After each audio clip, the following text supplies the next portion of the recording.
नमस्ते एवरीवन, आज की क्लास में आपका स्वागत है। आज हम प्रेजेंटेशन के बारे में पढ़ेंगे। कम्युनिकेशन में प्रेजेंटेशन क्या होता है, कैसे होता है, इसके ऑब्जेक्टिव्स, इसकी प्रोसेस, ये सब कुछ हम डिस्कस करेंगे। तो चलिए सबसे पहले प्रेजेंटेशन को समझ लेते हैं। एक सेंडर रिसीवर को प्रेजेंटेशन देता है। इससे पहले जब प्रेजेंटेशन नहीं आया था या प्रेजेंटेशन तरीका जब समझ नहीं आया था, तो उससे पहले क्या मैसेज कन्वे नहीं होते थे? क्या मैसेज को एक सेंडर से रिसीवर भेजा नहीं जाता था? नहीं, ऐसी कोई बात नहीं है, क्योंकि जब प्रेजेंटेशन नहीं आया था तब भी ओरल फॉर्म में हम क्या करते थे, एक सेंडर से रिसीवर तक मैसेज को कन्वे करते थे। व्यक्तिगत जीवन में, व्यावसायिक जगत और सामाजिक और राजनीतिक जीवन में हम प्रतिदिन ग्राहकों, साथियों, मित्रों, कर्मचारियों, नियोक्ताओं, जनता और अन्य लोगों के साथ संचार मौखिक रूप से करते हैं। हम अपनी, चाहे वो पर्सनल लाइफ हो चाहे वो प्रोफेशनल लाइफ हो, हम आए दिन डेली रूटीन में हम इतनी सारी ओरल कम्युनिकेशन कर लेते हैं, इतने सारे ओरल मैसेजेस पढ़ लेते, सुन लेते, समझ लेते हैं, जिससे हमारा जो कम्युनिकेशन स्किल है वो दिन ब दिन बढ़ता जा रहा है और हमारी जो ओरल प्रेजेंटेशन का जो लैंग्वेज का जो इंपॉर्टेंस है वो धीरे धीरे बढ़ रहा है। तो अब हम ये बात करते हैं कि वर्बल सिंबल और रिटन में, दोनों में प्रेजेंटेशन हम दे सकते हैं, परंतु देखो ध्यान देने की बात तो तब आती है जब हमको सिंबल्स यूज करने होते, तब हम क्या ओरल में यूज कर सकते हैं? हमने बोला, मैंने अभी तक आपको समझाया कि ओरल के ये होते हैं, ओरल से स्किल्स बढ़ती है वगैरह वगैरह। पर अभी हम बात कर रहे हैं कि ओरल से स्किल्स तो बढ़ती है, पर अगर हमको कहीं कोई सिंबल दिखाना हो तो क्या हम ओरल कम्युनिकेशन से हम दिखा सकते? नहीं। तो इसका मतलब क्या होगा, हमको रिटन करना होगा। रिटन करने के लिए हमको प्रेजेंटेशन बनानी होगी। तो चलिए उस प्रेजेंटेशन को पढ़ते हैं, ठीक है? उस प्रेजेंटेशन के बारे में डिस्कस कर लेते हैं। When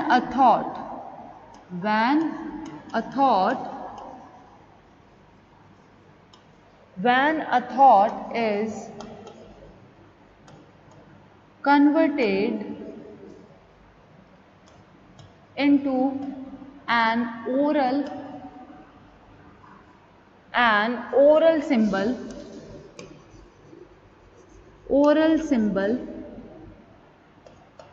it is called encoding। जब हम किसी विचार को मौखिक प्रतीक में बदल सकते हैं तो उसे हम क्या कहते हैं? एनकोडिंग। हमारे दिमाग के अंदर जो थॉट आया है, हमने उसको वर्बली, हमने ओरली उसको सिंबल में कन्वर्ट कर दिया, यानी एनकोड कर दिया। वैसा का वैसा similarly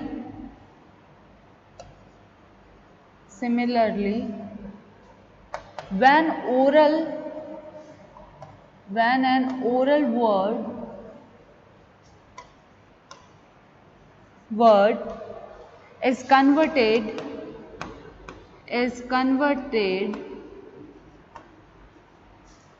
into a thought is called decoding। जब हम उसी विचार को thought is called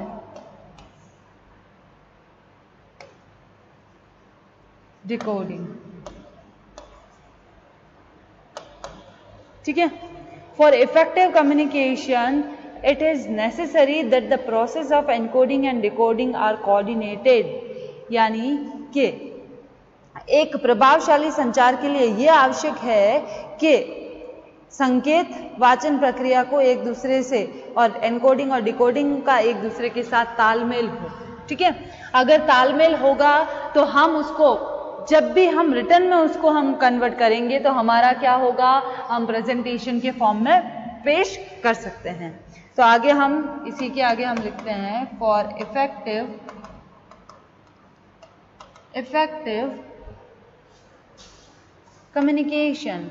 हम इसको बेसिक मीन इसलिए बोल रहे हैं, आप बोलोगे जैसे हमने प्रीवियस क्लासेस में पढ़ा है प्रेजेंटेशन, ठीक है, इंडिविजुअल, ग्रुप प्रेजेंटेशन, किसी को प्रेजेंट करना, अपना लिखा हुआ रिटन फॉर्म प्रेजेंट करना प्रेजेंटेशन माना जाता है। पर अब हम थोड़ा सा डिटेल डिस्कशन कर रहे हैं। प्रेजेंटेशन का बेसिक मीनिंग तो आपको समझ आ ही गया है, प्रीवियस क्लासेस में हमने प्रेजेंटेशन पढ़ा है, इसलिए आज हम थोड़ा सा नया मीनिंग, नया अर्थ लेकर आए हैं, ताकि आपको उस बेसिक जहां से प्रेजेंटेशन आया है वहां से आप उसको समझ सको। ठीक है, communication, it is necessary that process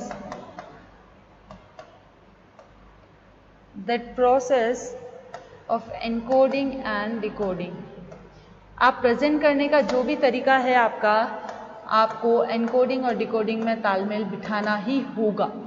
ठीक है, तभी जाकर आपका क्या होगा, कम्युनिकेशन बेटर माना जाएगा। क्लियर है यहां तक?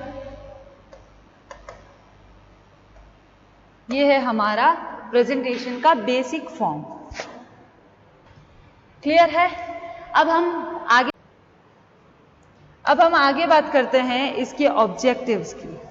ठीक है, तो चलिए हेडिंग डाल देते हैं, ऑब्जेक्टिव्स ऑफ प्रेजेंटेशन।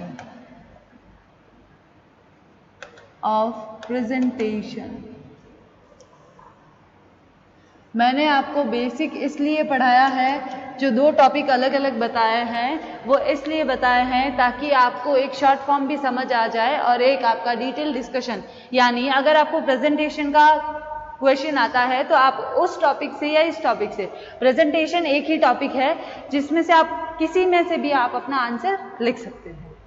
चलिए ऑब्जेक्टिव, सबसे पहला objective, presentation can be informative and indicating. Presentation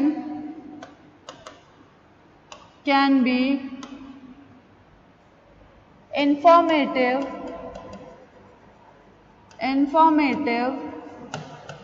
and indicating।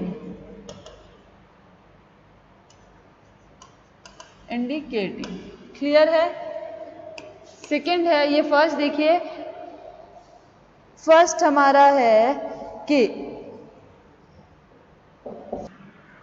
presentation can be informative and indicating. It has been explained earlier that oral presentation is done with the purpose of giving information, accepting ideas, buying a product or service or getting a proposal accepted. यानी it has been explained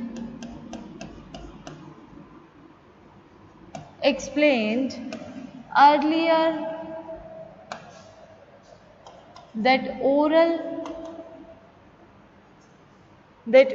presentation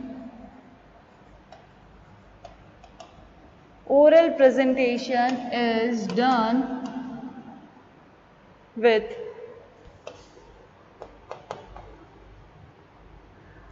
with the purpose of giving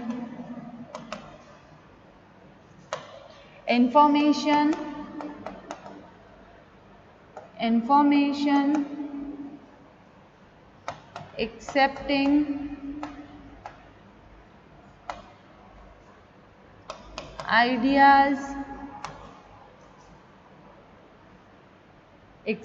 ideas, buying product, buying or service, buying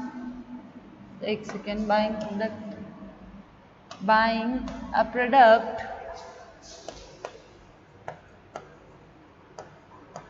or service or getting a proposal accepted. Thus, the purposes of oral presentation are to encourage, inform, build a good image and through the message and maintain your extension. Clear है? यहाँ पर मौखिक प्रस्तुतिकरण सूचनात्मक और प्रोत्साहक हो सकती है। जैसा हमने देखो, अभी हमने पहले में बताया है, पहले जो वीडियो बताया है, it has been explain earlier that, पहले वाले वीडियो में हमने बताया है कि ये जो ऑब्जेक्टिव जो प्रेजेंटेशन है, ओरल प्रेजेंटेशन, वो किस तरह से हो सकती है। क्लियर है?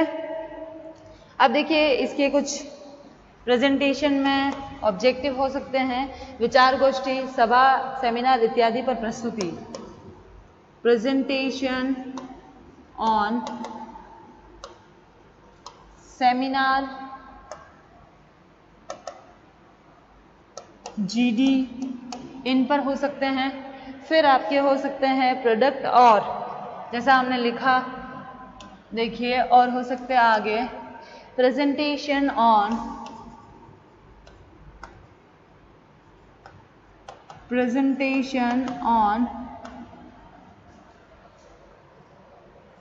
New product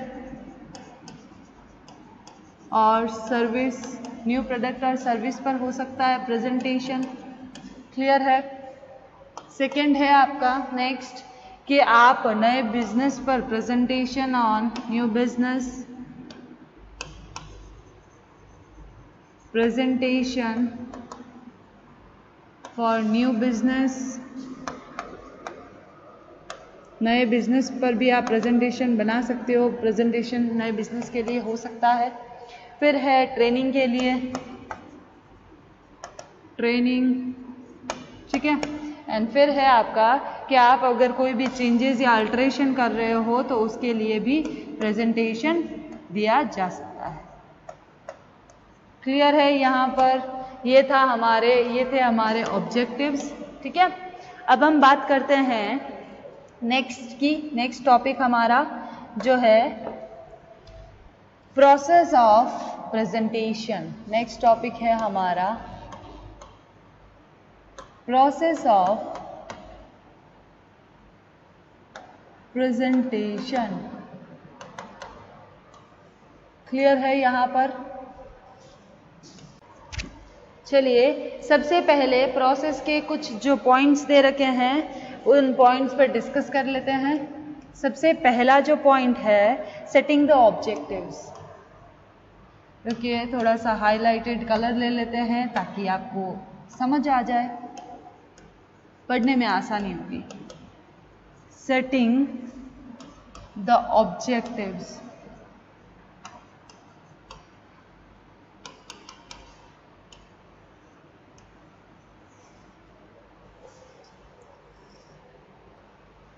setting the objectives यानी उद्देश्य का निर्धारण। सबसे पहला ये जानना है कि प्रस्तुतिकरण का उद्देश्य सूचना देना है या सिर्फ हमको एंटरटेन करने के लिए। इसको सबसे पहले क्या जानना है कि प्रेजेंटेशन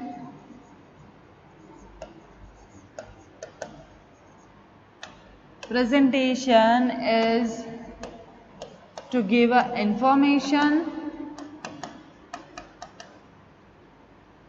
information to encourage और to entertain, यानी वो हमको प्रोत्साहन करने के लिए प्रेजेंटेशन दिया जा रहा है, हमारे मनोरंजन के लिए दिया जा रहा है या फिर हमको इंफॉर्मेशन देने के लिए। तो सबसे पहला हमारा क्या है, हमको क्या करना है, सेटिंग द ऑब्जेक्टिव्स। क्लियर है? अब हम बात करते हैं हमारे सेकंड की। सेकंड पॉइंट है हमारा ऑडियंस एनालिसिस। ऑडियंस एनालिसिस क्या होता है, पढ़ा था ना हमने प्रीवियस क्लासेस में। ऑडियंस एनालिसिस यानी कि एक ऑडियंस कैसी होती है, ऑडियंस का एनालाइज करना है, ऑडियंस किस तरह के मैसेज को सुनना चाहती है, ऑडियंस की आदत क्या है, फैशन क्या है, इंटरेस्ट क्या है, एज क्या है, जेंडर क्या है। इन सारी चीज़ों को मद्देनजर रखते हुए एक ग्राहक को हम क्या करते हैं, एक श्रोता को हम क्या करते हैं, एनालाइज करते हैं। तो वो हमारा ऑडियंस एनालिसिस होता है। तो चलिए वो देख लेते हैं। Audience analysis. After setting the objective it is necessary to identify the audience. सबसे पहला हमको क्या है, हमने अगर ऑब्जेक्टिव सेट कर दिए तो हमको क्या करना है, to identify to identify the audience, हमारी ऑडियंस कौन है, हमारी श्रोता कौन है, उसको ढूंढना है, उसका पता लगाना है सबसे पहले हमको, ठीक है। सेकेंड है, it is a very important to know the average age of the audience, average age of the audience, age of the audience, उम्र क्या है ऑडियंस की, एवरेज वो पता करनी है। उसके बाद और क्या पता करना है हमको, it is a business, it is it's interest, उनका व्यवसाय, किस तरह का वो व्यवसाय करती है जिससे उनको इनकम मिल सकती है। फिर है इसी के आगे कि उनका इंटरेस्ट क्या है वो भी जानना ज़रूरी है। फिर है the reason for their presence at the presentation, उनका रीज़न क्या है जब हम प्रेजेंटेशन दे रहे हैं तो वो क्यों हमारी प्रेजेंटेशन को देखने के लिए आएंगे, ठीक है। तो उसके बारे में भी हमको पता करना है। तो सेकेंड हमारा पता चल गया कि ऑडियंस एनालिसिस करके हम क्या क्या चीज़ें निकाल सकते हैं, क्या क्या इंफॉर्मेशन पता कर सकते हैं, there presence at the presentation. Clear है। अब हम आगे बात करते हैं, हमारा ये था हमारा सेकेंड, अब हम थर्ड पर बात करते हैं। थर्ड है हमारा selection of main ideas, selection of main ideas, ideas of the presentation, of the presentation। अब ये थर्ड क्या कहता है उस पर बात करेंगे। चलिए, थर्ड ये कहता है कि आंकड़ों प्रस्तुतिकरण के मुख्य विचार का चुनाव कैसे करें। The third step in the process of presentation is identifying the main ideas, यानी क्या आइडेंटिफाई करना है इनको, to identify main idea, main idea. Clear है।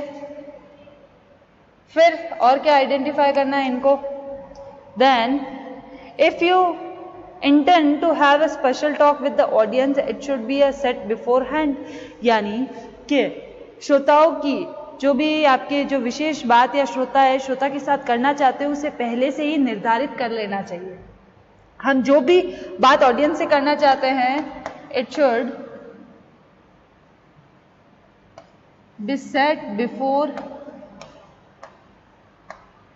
before hand, यानी प्रेजेंटेशन देने से पहले क्या करना है हमको, वो बात हमको क्या करनी है, सेट कर देनी है। क्लियर है यहाँ तक थर्ड स्टेप। अब हम बात करते हैं फोर्थ स्टेप की। फोर्थ स्टेप क्या कहता है, research the topic, research the topic, topic को क्या करना है आपको, रिसर्च करना है, ठीक है। चलिए, the next step in the presentation that is necessary is that various information related to the topic like factor, figures, यानी कि हमको क्या करना है, विषय का अन्वेषण करना है, रिसर्च करना है।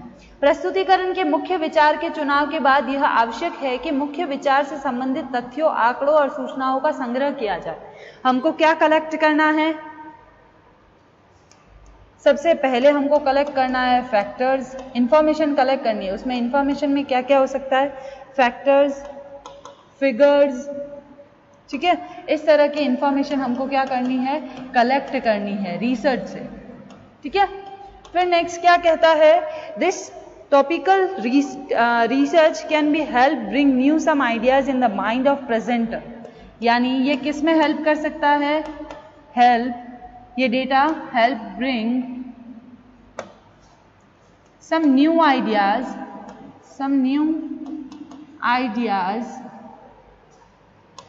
in the mind of the presenter, presenter के दिमाग में नए नए आइडिया ला सकता है। क्लियर है। कि it will help him in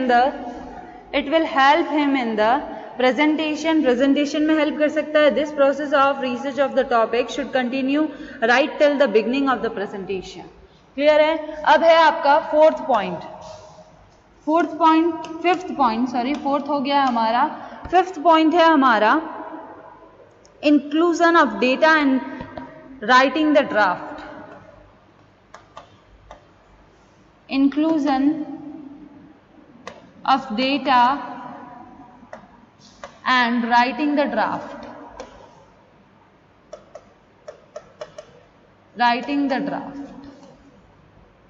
देखो, प्रेजेंटेशन जब भी आप बनाते हो आपको कुछ प्रोसेस तो फॉलो करनी ही पड़ेगी।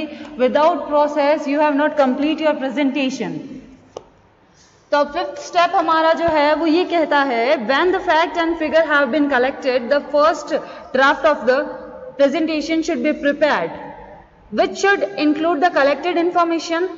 जो हमने इंफॉर्मेशन कलेक्ट की है उससे हमको क्या करना है, हमको अपना ड्राफ्ट तैयार करना है कि हम इस तरह की प्रेजेंटेशन बना सकते हैं। इंफॉर्मेशन से हम क्या बनाएंगे, अपना ड्राफ्ट बनाएंगे, ताकि हमारी जो प्रेजेंटेशन तैयार करने की जो भी टाइम है वो बच सके और हम राइट इंफॉर्मेशन से राइट प्रेजेंटेशन बना सकते हैं। एंड फिर नेक्स्ट है हमारा, देखिए इसी के अंदर जो हमारा जो ये पॉइंट था ना इंक्लूजन, इसमें क्या क्या हम ड्राफ्ट में लिख सकते हैं। सिर्फ हेडिंग्स दे रही हूं आपको। हेडिंग्स में देखो, सबसे पहले हम प्रेजेंटेशन का इंट्रोडक्शन देंगे, ठीक है। उसके बाद हम क्या देंगे, इंट्रोडक्शन देने के बाद हम टेक्स्ट हमारा, उसके बाद हमारा आएगा समरी, हम अपनी प्रेजेंटेशन का समरी कैसे बनाते हैं, एंड कंक्लूजन, लास्ट का जो कंक्लूजन निष्कर्ष जो बचता है वो क्या है, उसको भी हमको प्रेजेंटेशन में डालना है। फिर है आता है हमारा, इसी के अंदर हम एक प्रोच करके लेते हैं, जिसका पी का मतलब है प्रोच, ए का मतलब है एम और एल का मतलब है लेआउट हमारा। क्लियर है? ये हमारा था फिफ्थ पॉइंट। अब नेक्स्ट जो पॉइंट है वो है हमारा use of visual ads. Use of visual ads, presentation बनाते हैं तो 7 स्टेप है, ये हमारा छठा है। छठा हमारा ये कहता है कि जब भी आप प्रेजेंटेशन बनाओ तो दृश्य जो सामग्री होती है, जो आपको दिखती है, जो विजुअल जो सामग्री है, उसका प्रयोग करना चाहिए। इसमें क्या दे रखा है आपके कि the next step after preparing a draft of the presentation is decided which is visual add will be used during the presentation. हमको क्या यूज करने हैं, विजुअल एड, सबसे पहला हाइलाइट्स आपका। फिर हमको क्या करने हैं, visual aids are those aids which help the audience understand the main subject during the live presentation.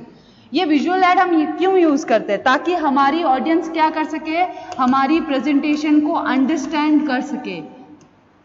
Audience presentation को अंडरस्टैंड कर सकते हैं। क्लियर है यहाँ तक? इसीलिए हम विजुअल लेते हैं ताकि हमारी जो लाइव चल रही है प्रेजेंटेशन, उसमें हमारी जो ऑडियंस है उसको समझने में आसानी हो।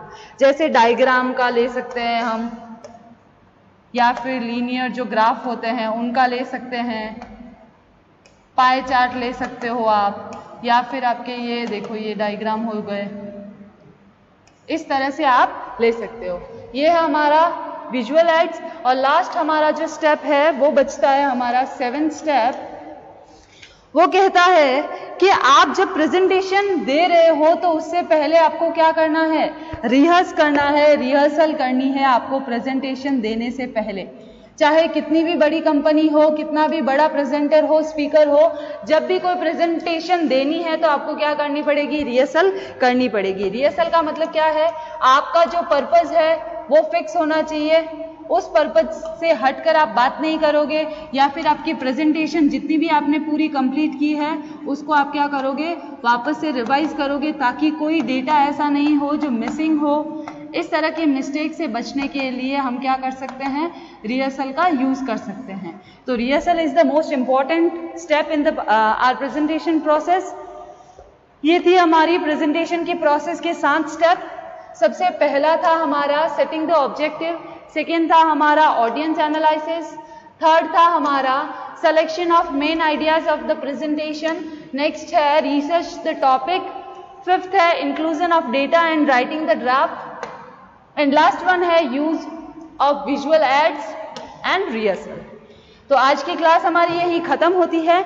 नेक्स्ट क्लास में हम प्रेजेंटेशन के कुछ प्रिंसिपल्स पढ़ेंगे। Thank you.